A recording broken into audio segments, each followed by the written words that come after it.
ഏതെങ്കിലുമൊക്കെ ഒരു ദിവസം നമുക്ക് കോളേജിൽ നിന്ന് നേരത്തെ ഇറങ്ങാൻ പറ്റിയിട്ടുണ്ടാവുന്ന ഒരു പുകിലാട്ടോ ഇനിയിപ്പോൾ നിങ്ങൾ കാണാൻ പോകുന്നത്. അങ്ങനത്തെ ഒരു ദിവസമായിരുന്നു ഇന്ന്. ഈ വെയിലോടൊന്നും നമ്മൾ തളരാൻ പോകുന്നില്ല ദാസ. പ്രൊജക്ടോട് നമുക്ക് രണ്ട് ഉപകാരമുണ്ട്. ഒന്നുകൂടെയായി മുടി പിൻ ചെയ്യാൻ വേണ്ടി നമുക്ക് കണ്ണാടിയും ചീപ്പൊന്നും വേണമെന്ന് ഒരു നിർബന്ധമില്ല കേട്ടോ. നമ്മൾ എല്ലായിടത്തും പൊരുത്തപ്പെട്ടു. ആദ്യമൊക്കെ വലിയ കാര്യം പോലെ അങ്ങോട്ടും ഇങ്ങോട്ടും നോക്കി നടന്നെങ്കിലും ചൂടിൻ്റെ അളവ് കൂടുന്നു കണ്ടപ്പോൾ പിന്നെ എല്ലാവരും ബേജാറായിട്ടാ. പിന്നെ ഒന്നും നോക്കിയില്ല, കല്യാൺ സിൽസ് അടുത്തുള്ളതുകൊണ്ട് തന്നെ അവിടെ കണ്ട് കയറിയിട്ടാ. ഓണക്കൂടി എടുക്കാണ്ടല്ലോ, അപ്പോൾ പിന്നെ അതൊരു കാരണമായല്ലോ. എല്ലായിടത്തും പോയി കച്ചറ കളിക്കുന്ന പോലെ ഇതിനുള്ളിൽ കയറി കച്ചറ കളിക്കാൻ പറ്റില്ല എന്ന് പ്രത്യേകം ഉപദേശിച്ചുകൊണ്ടിരിക്കുന്ന സാലു നട്ടങ്ങളിൽ കണ്ടുകൊണ്ടിരിക്കുന്നത്.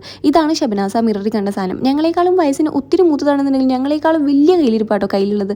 പിന്നെ ഇതിൻ്റെ ഉള്ളിൽ കയറി കുറച്ച് സീരിയസ്നെസ് ഒക്കെ വേണം, ആർക്കും ഒരു സംശയം തോന്നരുത്. കാരണം ഓണക്കോടി എടുക്കാൻ വന്ന് നമ്മളിപ്പോൾ ചെന്ന് പെട്ടേക്കുന്ന ലെഹങ്കയുടെ സെക്ഷനിലായിരുന്നു കേട്ടോ. വേറെ ഒന്നല്ല, നമ്മൾ ഗസ്റ്റിലെത്താത്തൊക്കെ ഒരു പൂതി പുള്ളീനെ ഒന്ന് ബ്രൈഡായിട്ട് കാണാൻ വേണ്ടിയിട്ട്. പിള്ളേർ എന്തെങ്കിലും ആഗ്രഹം പറഞ്ഞാൽ നമ്മളെ കൊണ്ട് പറ്റുന്ന ഞങ്ങൾക്ക് സാധിച്ചു കൊടുക്കണം എന്നാണല്ലോ ഒരു ഇത്. സംഭവം സ്റ്റണ്ണിങ് ലുക്കായിരുന്നു കേട്ടോ. ഈ ഒരു റെഡ് കളറിൽ ബ്രൈഡായിട്ട് നല്ല രസമായിരുന്നു കാണാൻ വേണ്ടി. നമ്മളെല്ലാവരേക്കാളും ഇൻട്രസ്റ്റഡ് ആയിട്ടായിരുന്നു കേട്ടോ അവിടെ ഷബനാസ് ഇരുന്നത്. ആ ഇരുത്തം കണ്ടപ്പോൾ ഞാൻ ഒന്നുകൂടെ ചോദിച്ചു, ഒന്നുകൂടെ ഒന്ന് കിട്ടിയാലോ എന്നുള്ളത്.